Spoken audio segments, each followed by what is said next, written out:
This is Wisconsin Sports on the Go with Trage, your place for all things Wisconsin sports. Now, your host, Trage.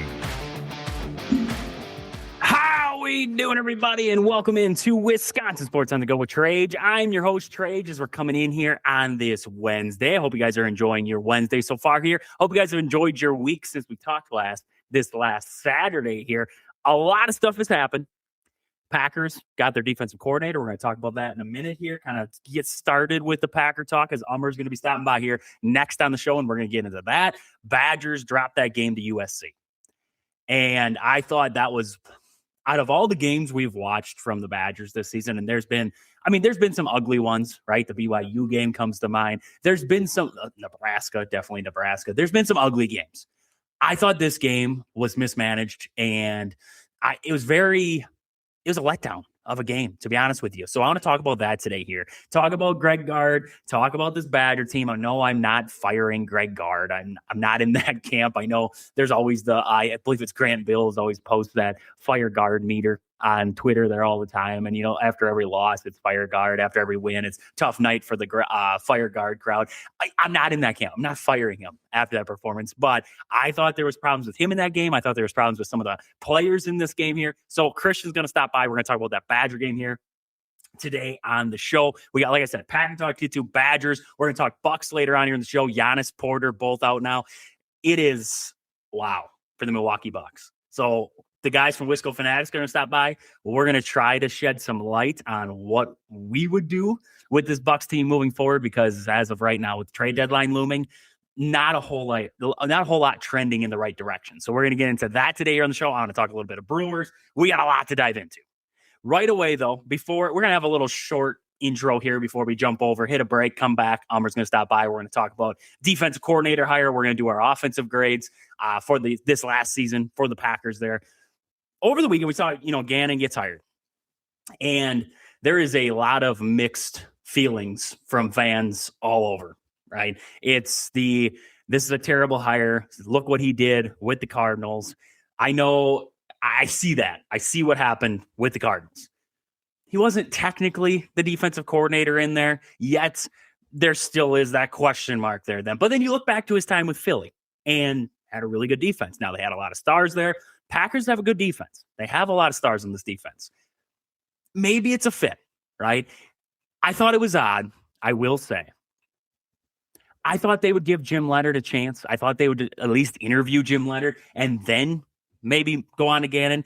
The talk was that Gannon was getting offers or getting at least interest elsewhere. So the Packers thought, okay, we got to pounce now. Matt LaFleur is a guy where we've heard it before. He likes to have guys who he can bounce ideas off of. That being Gannon, a guy who's been a head coach. He likes to have that kind of chemistry. Other guys in the room who've been there, done that. So he's looking at Gannon in that light. I don't know if I like that, to be honest with you. I don't know. I don't know how I feel about that. I understand the ability to bounce ideas off of. But Jim Leonhard, I thought, there's two ways that I guess people like to look at the Jim Leonhard thing. One being, okay, he's from Wisconsin, so everybody wanted him because he's a Wisconsin guy, and they thought it would be cool. That's why they're upset that he didn't get hired. I'm upset because I like the mystery of Jim Leonhard. He ran a really good defense with Wisconsin. He's been pretty good. His career has been good throughout. So I just kind of like the idea of Jim Leonhard due to what we've seen from him in the past and what he's been able to do and accomplish. And he's a player guy. I thought he'd been really good in there developing guys. I thought when his defenses, Gannon's kind of in that same boat. He's going to bring, I believe, a little bit more of a physicality, a little more physical play to this Packers defense. I really do like that about Gannon. But when I look at Jim Leonhard, I think same thing. Okay, he's going to bring a lot of that same physicality, that tough-nosed football. That's the way Jim Leonhard coached. So I like the idea of Jim Leonhard in that sense. I thought it was odd that he didn't get – I can only imagine that the Packers had to have – do you jump on Gannon because you were going to lose him? Or do you jump on Gannon because you talked to – maybe you didn't talk to Jim Leonhard, but you got that feeling? Because what I saw was that there was mutual interest between the two. There was that mutual interest. So it just felt odd that it all happened so fast. and with the Packers, and something that I want to talk about today here. We're going to get more into that defensive coordinator stuff. But something I want to dive into with Ummer is the Matt LaFleur contract, right? He's extended. We heard that he's extended. It's a commitment kind of thing, right? But we haven't had numbers come out. Not years, nothing. The Packers haven't announced it yet. Even Gannon, there's been no announcement. Now, I don't want to read too far into that, I guess. But I want to get serious now. I want to get serious that this offseason, this Matt LaFleur hire has a lot riding on it. If he gets this wrong, I want to hear what you guys think. 715-990-4914. That is 715-990-4914. Let me know your thoughts on the defensive coordinator hire and this thought. If Gannon fails, I believe Matt LaFleur gets fired. I do. I think his job is riding on what Gannon does with this defense. And if together they can get over the hump. Now, there's a lot of other things that are going to play into this, right? The special teams needs to get better. I don't truthfully know what Steno does at this point. I don't even understand the Steno situation because he's like half in, half out at this point. He's out the door, but not. I would just honestly either tell him to go coach the offensive line or get out at this point. Just my opinion on it. But I'm looking at the Gannon hire and saying this hire for Matt LaFleur is his job. I think the leash is really short, in my opinion. The leash is really short on Matt LaFleur. This has got to work. And if this doesn't work, if this hire doesn't work, I don't think there's a second chance in there. Unless if the offense and everything else just works out fantastic. And the only reason why they lose is because Gannon just screwed up, then maybe, just maybe there's a glimmer of hope. But Matt LaFleur is the guy. Matt LaFleur is the guy who wants Gannon. From what I've read, from what I've heard. I know everybody says policy this, policy this. I don't think it's policy. This is a Matt LaFleur guy. This feels like a Matt LaFleur hire. And I know there's the conspiracy out there that Matt LaFleur only wants to bring in guys who he isn't afraid of out-coaching him or taking his job. I don't know. This feels like one of them. It doesn't. I don't hate the hire, but at the same time, I question the hire. So we're going to talk about that. Ummer's going to stop by. We're going to get into all of that. We're going to talk about Gannon. We're going to talk about Steno a little bit, this coaching staff, what's kind of been assembled because we've seen Halfley leave now. The linebackers coach left. So we're seeing guys kind of depart at this point. They're going to have to refill that room. So there's a lot of talk going to happen with the coaching staff there. We're going to get into that. We're going to talk about our offensive grades for the year because we kind of started it last week, but we were a little bit rushed. I want to get into that today here on the show. Tons of stuff to dive into yet here on the show. This is just hour number 1 of 2 of Wisconsin Sports on the Go with Trade. We'll be right back here after this quick commercial. I'm your host, Trade, as we're coming back in here on this Wednesday. And hey, this next segment, Ummer is stopping by. We're going to talk a little Packers here. This next segment is brought to you by Chili Implement. Tackle your toughest jobs on the farm or in your yard with equipment from Chili Implement. Visit Chili Implement and find what you need today. We're going to have snow coming eventually, all that kind of stuff. Spring's around the corner. You got to get some yard work done. Check out Chili Implement down there. They'll get you what you need. So Ummer is here tonight. Ummer, how we doing? It's Wednesday, hump day, right? Middle of the week. How we doing? Good, man. I'm good, man. We're in DMV. We got a good chunk of snow. I want to say about between like 10 to maybe 16 inches of snow with ice too. And I spent most of Saturday cleaning it, and I spent most of Sunday trying to like break it all down to turn into ice. And I spent most of Monday doing the same thing, and I spent afternoon today digging out my in-laws. So it's been a fun few days. You guys got more snow there than we got up here. We just got cold. We just got all the cold. We don't even have that much snow at this point here. It just feels like not a false winter because it's super cold. Just like a really cold, no snow winter. That's where we're at right now. This temporary studio I'm in, we're redoing the studio. I didn't mention that off the top. We're redoing the studio. Yeah. Repainting the walls. Good background. I like it. I got Marilyn Monroe in the background here. She's rocking in the background there. I know nobody on the radio can see this right now. They're like, what are they talking about? So, but I got this room's got this echo. it's got this real bad echo. So I'm talking and it's like I'm hearing it. I know I got headphones on, so it's like, but not the same, not the same. It's like echoing around this room right now. But anyways, we're glad you're here tonight and survived that snow, because goodness, it sounds like it's a mess. Well, and you get down there and nobody's ready for that kind of snow. Up here, it's like, oh yeah, we'll just go shovel it, we'll be fine, we'll go to work. And it's like down there, it's like people don't even have shovels. They sell out fast. Shovels. They sell out really fast. We ain't lying about that. Right? You could have called me. I could have brought my snowblower down there. We could have had a party. We could have just kept. No, it's okay. I made a workout out of it, so you're fine. It was worth it. Right. So we got to talk about some Packers here tonight, because I started at the top of the show. And let's just start with that question that I had. I'm really confused on what's going on in Green Bay right now. Yeah. We have contract extensions going out. We have contracts. We have agreements, right? Jonathan Gannon's coming into DC. Matt LaFleur got extended. There's no announcement from the Packers. There's nothing. I don't know what's going on in Green Bay at this point with this coaching staff. We know LaFleur's coming back. How long? I don't know. What does it look like? Is there options? I have no idea. Jonathan Gannon's coming in. I have no idea for how long. Is it like a 2-year, 3-year? I have no idea how long Jonathan Gannon's in here. Steno, I have no idea what's happening with Steno at this point. He's 1 foot in, 1 foot out. Rich Bisaccia, they say they love him. I don't know what's going on with that. This whole coaching staff seems like a mess. I'm at the point. You look at this roster. You look at this team they have coming back, right? And I say, wow, they should be really good next year. They should be able to, everything that we thought they could do this year, they'll be healthy. Everybody will be back. Knock on wood, they stay healthy. They should be able to go on a run. But it's a mess. You're already starting the offseason here, and it's a mess. Now, things will sort themselves out, of course, eventually here, but I hate how unserious it seems like it is in Green Bay right now. I mean, are you kind of in that same boat? It's just, it's odd. It's confusing what's happening in Green Bay. Yeah, I mean, I have to admit, they announced LaFleur's extension, I want to say about 2 weeks ago or a week and a half ago. Then we signed, on Sunday, we found out about Gannon, and we're starting to see slowly I think they always wait till April last year is when they actually locked in the coaching staff, right? And I mean, no one wants to wait till April to find that out. But truth be told, it's a little strange because I thought you would have got LaFleur's extension announced. You would have got Goody's extension announced. You would have got Russ Ball's extension announced. We haven't got none of that. And I feel that's kind of strange. Not strange, but just the fact that they're still working on it. And if you listen to the Tom Silversteins, the Jason Waldies, the Rob Demoskis, they're still going through the contract extension process. I'm kind of wondering, hey, what's the holdup? Is it difficult? Or is there something kind of going on where Goody is trying to maybe ask for maybe a little more power, maybe more money? I don't know. Or maybe they're asking to maybe some kind of concessions as well, too. I'm not sure, but I have to admit, it is a little strange. The coaching staff thing I think it's typical right now because when it came to LaFleur, he does take a long time.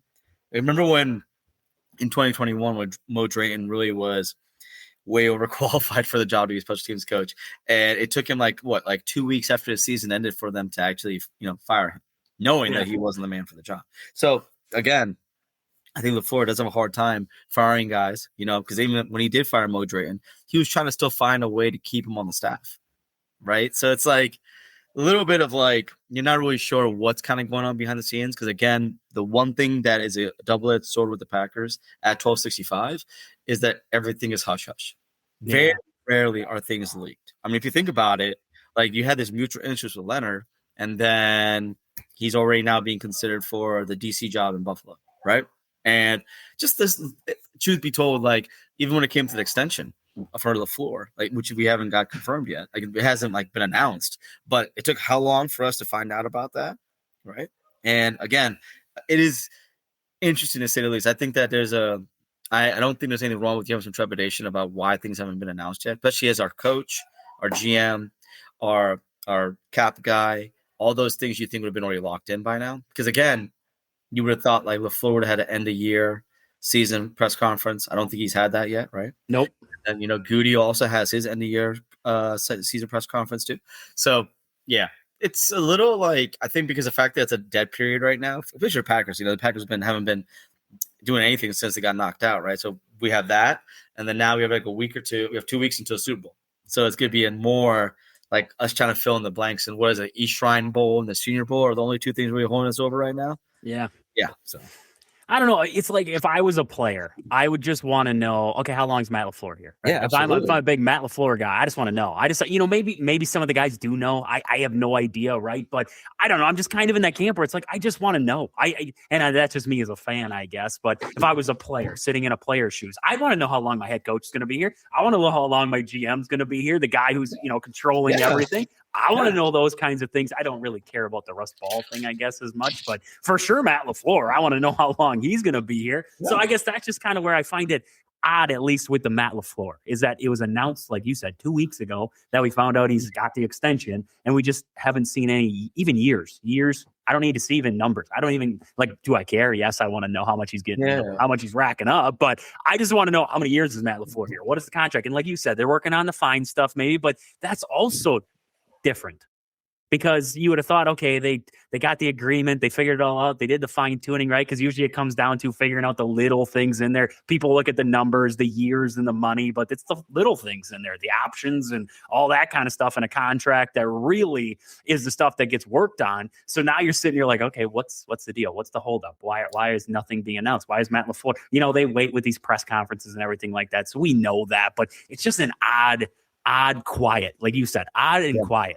From 1265. So I guess we'll just wait and see what kind of happens there. But we do know is that Jonathan Gannon is the new defensive coordinator for the Green Bay Packers. And it depends who you ask, right? Some people are completely up. I was pissed. Yeah.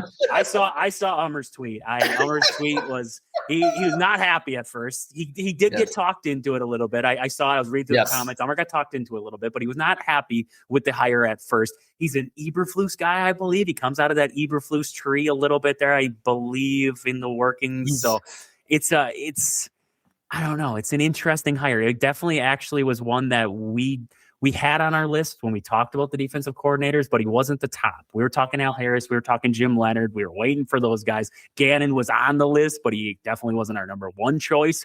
Ends up being the first choice for the Green Bay Packers. So Gannon coming to Green Bay here. He's the new defensive coordinator. What are your thoughts on it? So when I first heard it, I went to bed the night before.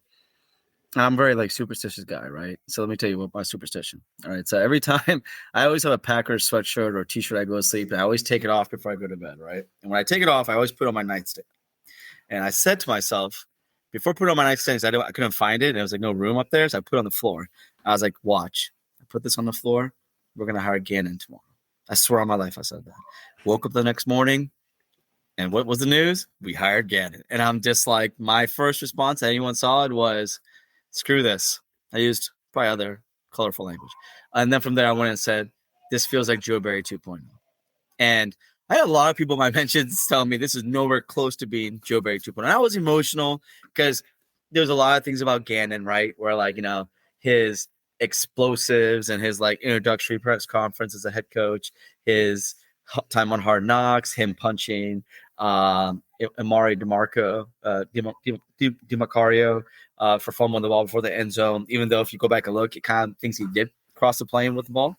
Just a lot of things that he's done that I was a big fan of. He didn't coach the defense in Arizona. That was his defensive coordinator, Rawlis. But when he was in Philly, he did have a defense that got that team to the Super Bowl. And when it came to the talent on the team, which was my biggest argument, he had a really stacked defense. But then we go back and look, his defense is relatively close to what our defense is right now when it comes to some of the players, right? And so led the league in sacks, was basically top 5 or top 10 in every metric. Except the only metric he wasn't was run defense, which is obviously something that's always been a problem with Green Bay anyways. And based on the things that people have been saying about him, I am definitely coming around. He's of Eberflus and also of Mike Zimmer. And the thing was, he was, I think, a safety at Louisville, and he busted up his hip. And then when he got in the league, think about the guy has 18 years of experience of coaching, and he got in the league at 23 as a personnel guy, and then went to the coaching side on defense, and then basically has been coaching since. So he actually has more experience than the guys that we're all in love with, like the Durante Jones and the Christian Parkers and the Jim Leonards. And so for me, I was very much against the hire, but now it's been a few days. I'm starting to come around because A, he's our guy, so I don't have a choice. And B, I'm in a position where I'm willing to eat crow if I'm wrong about him. right? And the difference is too is he's coached good defenses. Like he doesn't have bad defenses as a DC, correct? Right. Joe Barry never coached a good defense. All his defenses were bad, and we had to talk ourselves into believing that this time will be different for us. And clearly, what is that definition of insanity, right? Yeah. And so, all in all, I'm hype. I'm waiting to see what he can do with the cast of characters that we have, and I can't wait to hear his opening press conference as a DC. Yeah. No, I like the physicality that I think he's going to bring to Green Bay. I think that's kind of what we were looking for when we were talking about, personality and traits that we wanted in a DC. I thought Jim Leonard would have brought that same thing. So don't get me wrong. Like I still would have wanted him to interview Jim Leonard. I still would have been okay if they would have hired Jim Leonard. Don't get me wrong. Yeah. I don't hate the Gannon hire. Like, I think Gannon, he's going to bring that edge to this defense. He might switch it up. He might be, I don't know, they're talking about a 3-4 maybe that we could see out of this defense a little bit. So he likes to play with a lot of backs. We'll wait and see kind of how that all works out in Green Bay with the personnel that he's got.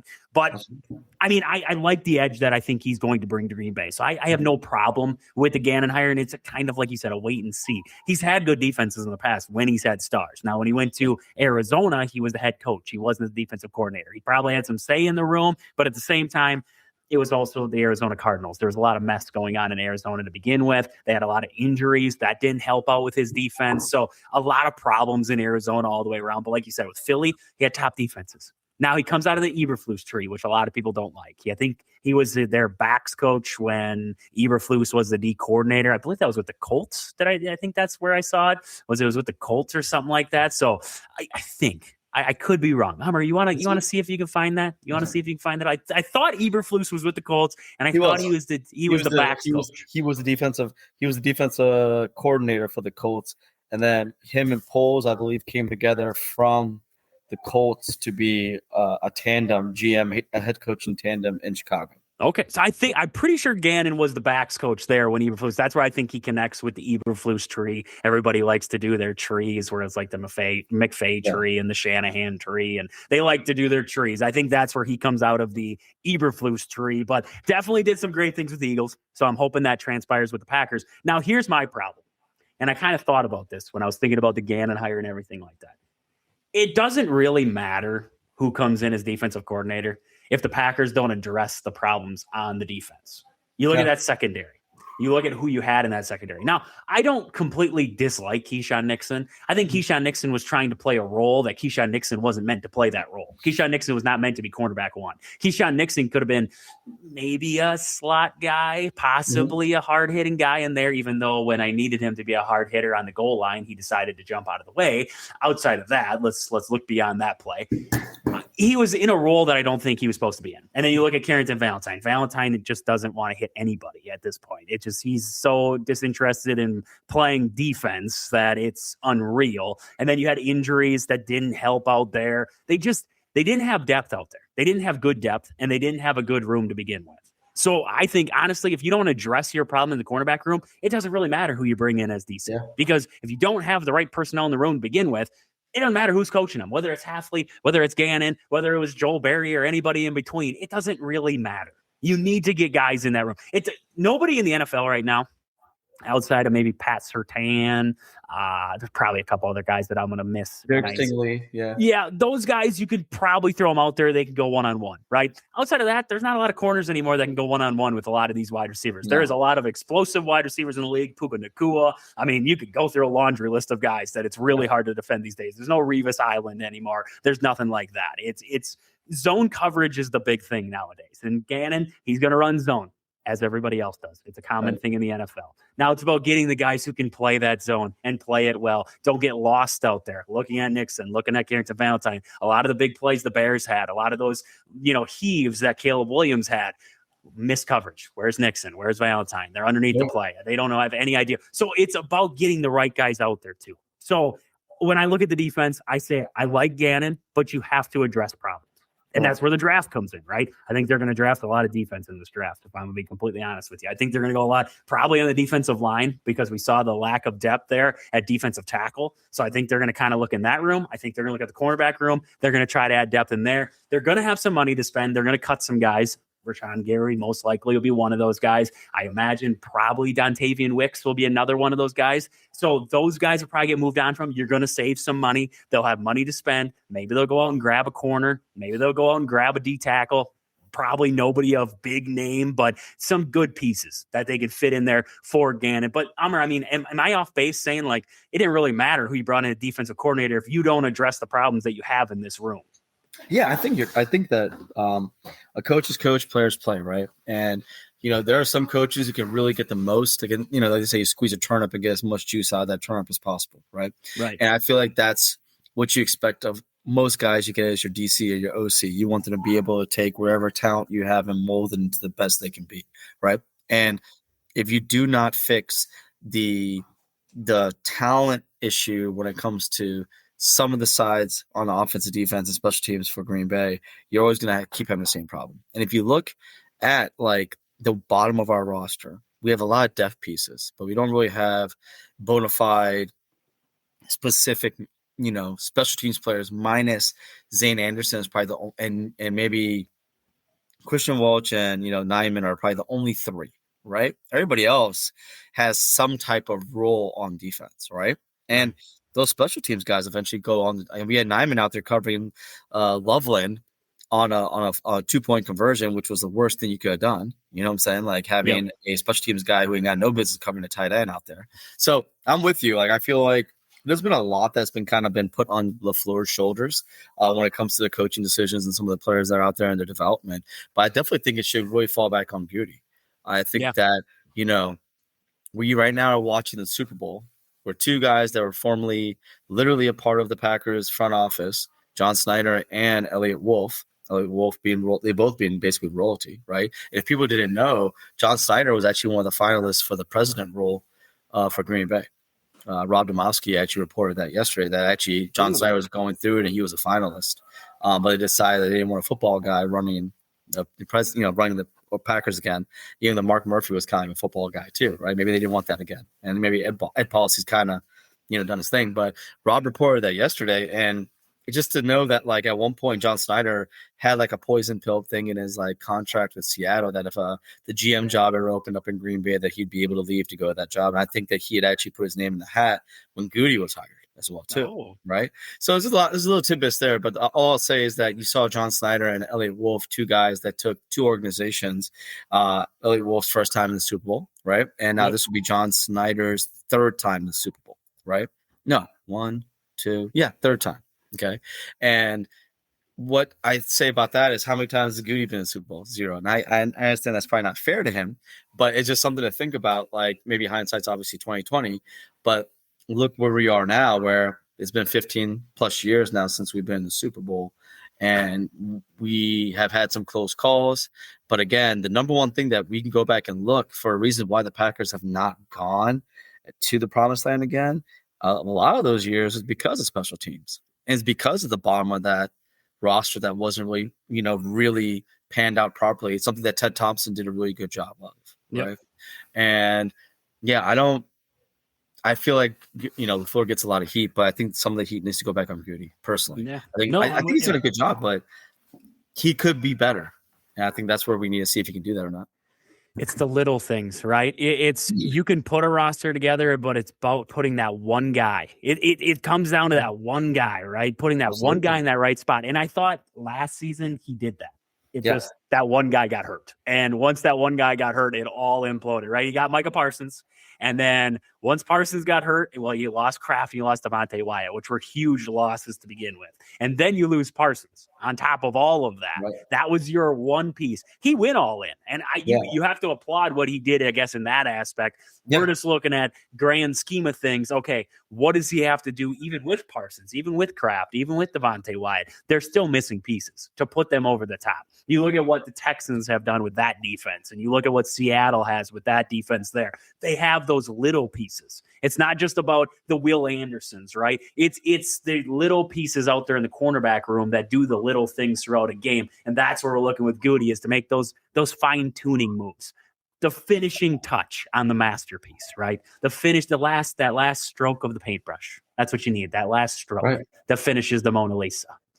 I don't know nothing about the Mona Lisa. I don't even know who painted it. I probably should know. I probably learned it in school. I have no idea. But either way, hindsight being 2020, the Gannon hire, it happened. We're gonna see what happens. We don't know. Like all of us, we can freak out about it. We can be okay with it. We can be upset at the world. Your opinion is your opinion. I want you guys to have your opinion. If you don't like the hire, let us know. 715-990-4914. That is 715-990-4914. If you don't like the hire, let us know. If you like it, let us know. We want to know all your opinions because you know what drives me nuts, Summer? You know what drives me nuts?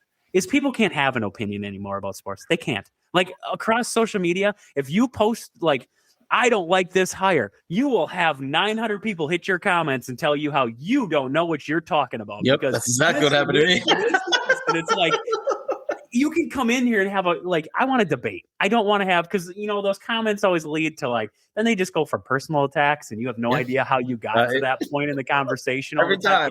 It just drives me absolutely nuts. So anyways, we got to hit a break. When we come back, we're going to hit our offensive grades for 2025. We're going to start with the quarterback room, work our way down. We'll see how far we get today. We'll continue that through the weeks upcoming. So we'll be right back here on Wisconsin Go with Trade. I'm your host, Trade. We're coming back in here on this Wednesday. And hey, this next segment, Elmer's sticking around. We're going to do our Packers offensive grades. So at least start them. Our Packers offensive grades for 2025. This next segment is brought to you by Casa M Spice. Are you craving bold gourmet flavor without those MSGs, fillers, or excess salt? Meet Casa M Spice Company, the award-winning spice blend born in Texas. You'll ignite your taste buds and create fresh flavors meal after meal. You can have this stuff on anything: vegetables, steak. Maybe you're making a brisket. I don't know. Maybe you're making a brisket outside. Chili. I made a chili with this stuff. Wow. Fantastic. I'm telling you, check them out across social media there, especially on Twitter. They will post recipes on there. This stuff's fantastic. Your kids will love it. You'll love it. Your in-laws will love it. Everybody will love it. It'll make you feel better. It'll make him feel better right now. He's snowed in. It'll make him feel better having some Casa M Spice. So make sure you check them out there. So Amr is back. We're going to continue our Packer talk that we had. We just talked about Jonathan Gannon, that hire, the mess that's going on in 1265 right now. If you guys missed any portion of the show, make sure you're listening next day across all the podcast platforms. And if you want to be involved in the show, give us your opinion because we care about your opinion. Hit us up, 715-990-4914. That is 715-990-4914. So, Amr, we got to do this. We kind of started it last week, but I want to restart because we were rushed on time. We didn't get to talk about these rooms completely. So I want to restart. We're going to do our offensive grades for the Green Bay Packers in 2025. And we're going to start right away with the quarterback room, of course. You got to start in the quarterback room. You had play from Jordan Love. We know that. Malik Willis, who had 4 games played. And then Clayton Tune, who we watched. And, well, Clayton Tune is counted into the quarterback room, but we're going to discount him because it was a disaster. And those games didn't really matter that he played in. So, let's talk about Jordan Love and Malik Willis here. Let's grade these quarterbacks. Amr, I'll let you take the first one. You grade either one of them. Take Malik Willis or take Jordan Love. Give your grade. I'll give mine, and then I'll start the next one. I think I'll go Malik. And so for Malik, I give him an A, primarily because of the fact that he was able to come in and keep us competitive. He did that last year. He did that this year. Unfortunately, he wasn't able to win the game against Chicago. Again, that was not really his fault, considering the fact that was a bad snap by Sean Ryan. And then basically nobody showed up for the Baltimore game. Well, actually, I take that back. He was in the game until he got hurt, which he was dealing from injury from the week before because Austin Booker's probably one of the dirtiest players I've seen in a long time, a Ndamukong Suh level. He definitely, again, had shot to keep us in the game against Baltimore. And then once he went out, it was all she wrote. So I'd give him an A because as a backup's job is to come in and to keep your team going in the right direction. And he did that. And so I feel like what he did as a backup, there's a lot of backups in this league cannot do that. Right. I would have to say I'm in that A range too. I'm a tough grader. So when I give my grades today, everybody remember I'm a really tough grader. But with Malik Willis, I don't know how you could grade him any lower than an A. You're talking 30 for 35 on the season. He was 85%. I mean, he didn't really do much wrong. Now, was he trusted as deep into the playbook, I guess, at times? Not really. I thought, I honestly think Matt LaFleur is better with Malik Willis. Sometimes deep down inside of me, I wish that they okay, this is. Now, remember, I still love Jordan Love when I say this.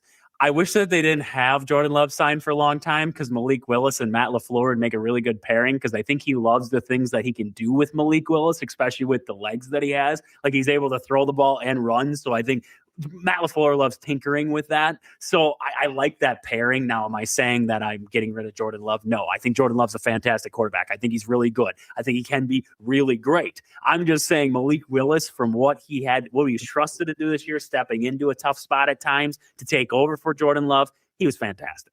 Nothing short of fantastic. He was great on the season. Yeah. I wish they actually could have got him more involved in different ways throughout games. We talked about in the past, getting him involved more as a back. It's hard because he's your backup quarterback. If he gets hurt, you're like sitting in this spot now where Clayton Tune is the next guy up. You don't want that. So you're sitting in that kind of situation. So you got to be careful with how you utilize him, especially because he is a free runner. But he was fantastic. Nothing short of fantastic on the season. So I would say I'm in that same boat with Malik Willis. I'd give him an A on the year just because he did what he was supposed to do to an excellent level. He was a backup quarterback who played excellent in his role there. So Jordan Love. I'm a tough grader, remember when I say this. I'm really tough on guys. I'm in that B minus range with Jordan Love. I think he left a lot to be desired.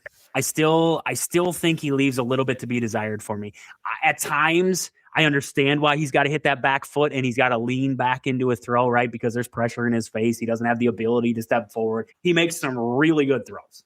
Right. I just think there's a little bit more in there. We've actually talked about it in the past, summer, where he's got guys open down the field and he's got his guys with the Packers wide receiver core, and we're going to talk about them in a little bit here, but with Watson and Golden and Reed, those guys' ability to create separation and get themselves open down the field is unreal. Like they get themselves open really well. And Jordan Love, I feel like at times could lead a guy, right? Give him a little more oomph, let him run underneath of it. Mm-hmm. But at times he leaves things to be desired in that aspect. I think he's hesitant to run, which I don't know if that's an injury thing. I don't know if that's a Matt LaFleur thing. I'm not sure. I'm not sure how that all works. But I think Jordan Love's hesitant to run kind of negates me a little bit because he has that ability where we watched in that Bears game, right? He could have ran for a first down. He had a wide open field to get to the first down at least. And he decided to throw it away. That was a bad possession. I think they went 3 and out on that possession. Bears got it back. We watched the rest of that game. We don't want to talk about that game because it just brings up terrible memories. But I think Jordan Love can be a really good quarterback. I think he could be one of the best in the NFC. I really do. I think he could be in the MVP conversation. I think he's holding himself back. Yeah, I do. I think his footwork kind of gets sloppy at times. I think, like I said, the back foot, sometimes fine. Other times, I want him to get into a throw. You watch some of these other quarterbacks out there, the Matthew Staffords of the world and the Patrick Mahomes or Josh Allen. Those guys can do those same things, right? They can make those. I mean, Matt Stafford was making those weird underhand shuffle throws before Patrick Mahomes. I know everybody's like, ooh, Patrick Mahomes, the only one to do this. No, Matt Stafford was doing this a long time ago. Like, Matt Stafford is a very underrated quarterback for what he's been able to do in his career. But just looking at Jordan Love, I just want him to – I just want to see the zip.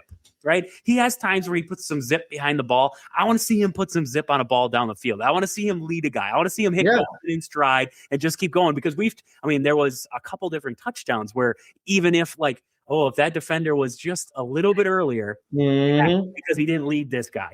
And I know, like I said, circumstances will lead to you having to be off your back foot, right? There's a guy in your face. You're kind of just in that motion. You don't have that ability to step forward into the pocket. But we've all watched plenty of times where he has the ability to step into a throw and he doesn't step into that throw. And I guess that's where I could say he needs to have some growth yet. He needs to have some growth in that aspect, put some zip on the ball. I think there's a little bit more to be desired. And I would hate to say he had an A season when in all reality, I think there's more in him. I think there's a better season in him. 100%. I just think he wasn't there I shouldn't say he wasn't there. He was really good this year. I mean, he only 6 interceptions, 23 touchdowns. He definitely improved in that aspect. But I think when he improved in that aspect, he stopped being the Jordan Love that you wanted him to be too.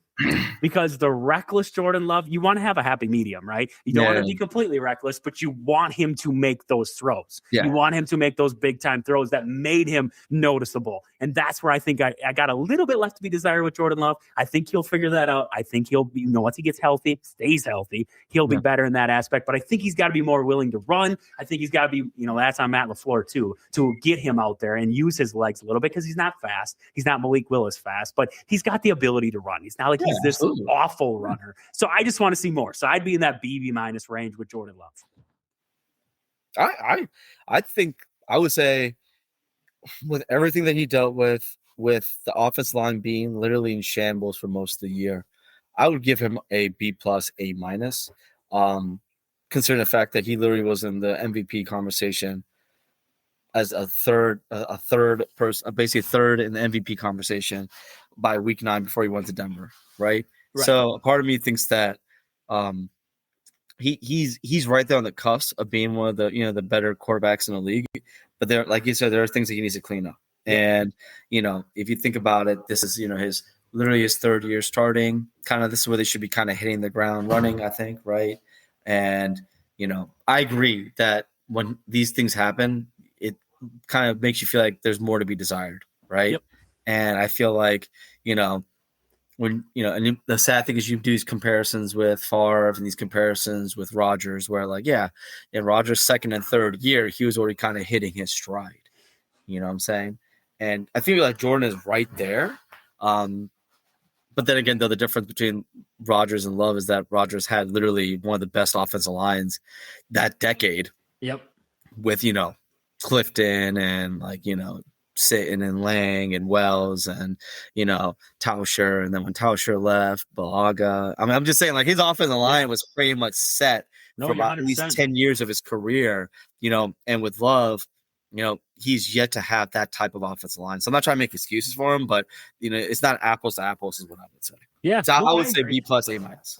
No, I agree with you there. You got to have a good offensive line in front of you, right? I look at it and I would hate myself if I said that this was a good, I thought this was a good year. It's not a great year. It's not an excellent year. I thought it was a good year. So I want to put him right in the middle there. There's a improvement that has to be made for him to take that next level, because Absolutely. At times you need Jordan Love to put that cape on and be Superman. Right? Absolutely. You need him, Josh Allen. At times, Josh Allen willed the Bills to where they were at. Josh Allen was the guy. When Josh Allen couldn't be the guy, it all went south. And think about it. As bad of a game he had against Denver, he still had that team in position to win. That's what he does. That was a catch by Cooks that they gave to Denver. Yep. But hey, say what you want to say, but if I'm saying right now, Josh Allen probably is the best quarterback in the league right now. Right? I completely agree. Alone, yeah. Based on the fact that if you look at his weapons compared to ours, you look at his offensive line, and you just look at what he does on a week-to-week basis, he's very, very much unstoppable. Right. And knock on wood, he puts his body out there and he gets banged the heck up, and he still finds a way to still overcome that. I just need him to just not take so many dang hits, man, because I feel like that guy can have such an amazing career, but you just don't want him to get shortened because of the fact he's taking all these injuries, these hits, because nobody else is showing up on that team. Right. No, I would say my thing with Jordan Love is I think he can lead a game-winning drive. Yeah. But if you were to ask me, okay, if you wanted to look at the league, who would you take to lead a game-winning drive? I don't think Jordan Love would be. You would take Mahomes. You would take Josh Allen. You would take Matt Stafford. I mean, heck, this season you'd probably take Sam Darnold. He played a really good year this year, so it's not like you could discredit what Sam Darnold has done this year. He's made some really good throws. As long as he has GSN, though. Right. I mean, he makes good play. I mean, you would probably say Jordan Love at this point, top 10 maybe. Yeah, he's top 10. He's top 10. I don't want to say he's not top 10, but you probably say you still got Burrow. You still got, saying there's other guys there that. Right. You just want Jordan Love to reach that point where you can say, okay, game's on the line, right? Rodgers, we just alluded to Rodgers, and you don't want to do that comparison, but Rodgers, right? If you left him a minute 30 on the clock, tough. Here you go. You're going to watch Rodgers lead this team down the field, make the throws he's got to make, and it's just going to be crazy. I mean, was that one in Dallas where he made that sideline throw? It was just crazy watching him lead that drive. It's just what good quarterbacks, great quarterbacks, what separates them is the ability to, late in the game, take their team down the field and finish it, right? Take their team down the field, get to the red zone, and when they get there, punch it in, finish it. And that's where I think Jordan Love is missing, is that. He's missing that killer end to a game where I know, okay, you just scored, but guess what? Jordan Love's got 2 minutes. Watch this. That's what I'm missing from Jordan Love, is that 2-minute drive where I'm just boom, boom, boom. There he goes. And we saw that. Yeah. We saw that in 2023. We saw that against the Saints. Yes. We saw that on multiple occasions. And again, a quarterback can only do so much. He needs, even with that being said, a lot of those plays where you saw Josh Allen do that, James Cook was showing up, Khalil Shahir was showing up, right? you had other guys around doing their part too. And let's be real, in that Chicago Bears game, what did Jordan do? Jordan literally threw the perfect ball to Jalen Reed, who dropped. Right. He threw another ball to Christian Watson. You could say he didn't play it right or whatever, or maybe it was, case may be. Then Dobbs had a drop on that drive too. Right. Again, like there's times where like you as a quarterback can only do so much. Yep. Right? Yep. But I'm with you though. Like it sucks because like what if Jordan threw a better ball is what you could say. Yep. Right. What if he like to Watson, like you're saying, if he hit him in that first window instead of trying to hit the second window for more, he had Watson wide open in the first window. And even if he wide open, like he could have, 100% agree. Yeah. Excuse me. Are you choking up right now thinking about Jordan? Choking up thinking about that play there. But yeah, I mean, that first window, I mean, you look back at it, that first window, if he hits him there, I mean, there's a possibility Watson might get close to the goal line in that first window because it kind of was separated. Like put it on the floor with it, or we're on the goal line. I agree. Right. I mean, there's lots of ways to look at it, right? There's lots of ways to look at it. What we're saying is that Jordan Love has room for growth. He's right on the cusp of where we think that he needs to take that next step now. He needs if you tier the quarterbacks in the NFL, he's got a step to take yet to get up to that point, right? To get up to that point. I don't know if he'll get to the Patrick Mahomes and the Josh Allens of the world, right? That's you don't want to say, oh, he's just going to be that guy, right? Yeah. But we believe that he can be a really good quarterback and he can step his way up in those tiers and get up to that top portion where he can compete with those guys. Like those guys do year after year, putting the team on their back at times. Mahomes putting the team on his back at times with no-name wide receivers out there and just making it happen, right? Yeah. Tom Brady, same thing. And I know I'm comparing him to Hall of Fame guys at this point. But anyways, good quarterbacks in the league find ways to get it done. And Jordan Love has found ways to get it done.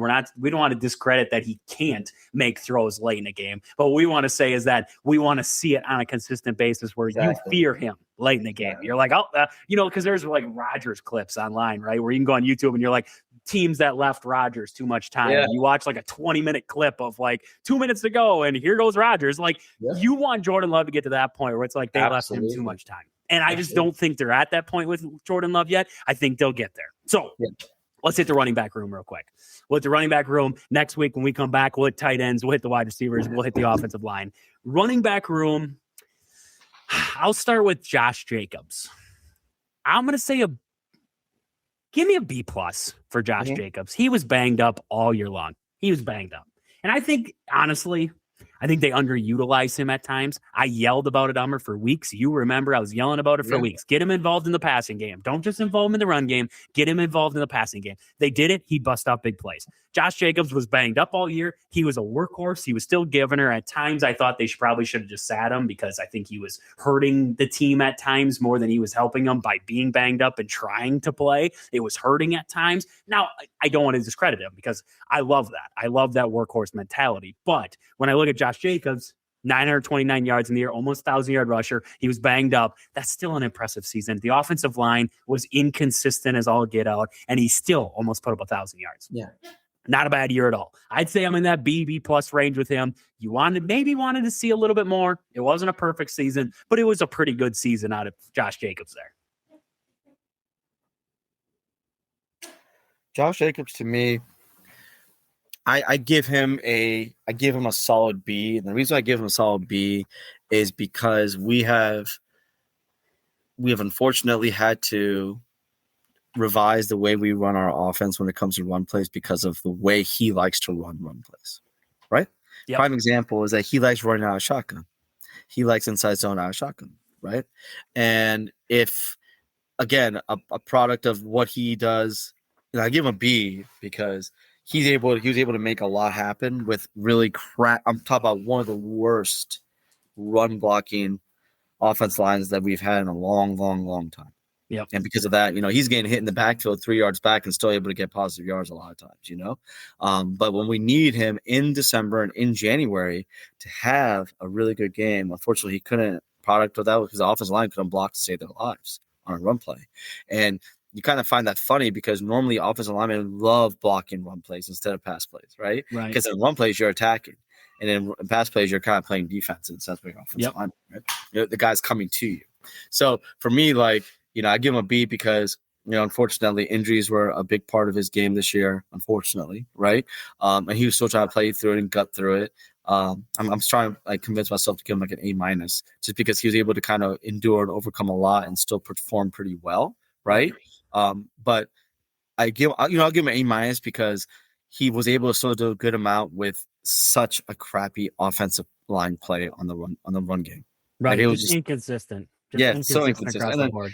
they were consistently inconsistent, like Caleb, and to the point where they were negative more than they were positive. Yep. Nope, I agree. I agree there. Emmanuel Wilson, Chris Brooks. We can kind of buzz through these real quick. I would say Wilson for me, I'd give him a B plus. He Same. wasn't like he was crazy good, but he also was solid in the times they needed him Yes. against Minnesota. He was really good when Josh Jacobs was out. Played a really good game there. Chris Brooks for me, I'd probably be in that B plus. That wasn't really involved in the run game as much, but really good at pass blocking. Yeah. Really good at pass blocking.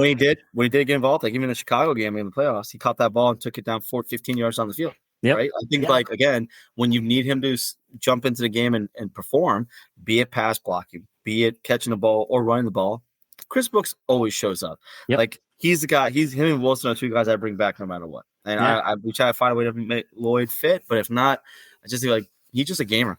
He's just a gamer. I wouldn't hold my breath on Lloyd at this point here. We'll see what happens with him. Either. I don't pray for injury for anybody. I hope that he can find his way to the field here, but it's been a couple years now of just waiting for Marshawn Lloyd to make it onto the football field and being left with, well, injury. Some bad luck in there too. Yeah. Like he had the appendicitis on top of that too, which that's just crazy. Coming back from injury and then have the appendicitis on top of that. And it was just, it's been crazy trying to get Marshawn Lloyd out there. Hopefully he does, but we'll wait and see. We'll wait and see what they do with Josh Jacobs. I mean, there was talk about Josh Jacobs maybe not come, like he wants to come back. Yeah, this will be wants the year nothing more. But the Packers the Packers might just cut bait. I don't know what they're going to do at this point. We'll wait and see. But Umber, I got to run here. Let the people know where to find you out there across social media. Oh, find me at AMAR3455 on Twitter X. And then, of course, Coast to Coast Packers everywhere else. Just come join me. Try to keep it, this right now, I'm trying to stay on top of all the football updates and stuff like that. So definitely come join me there if you like.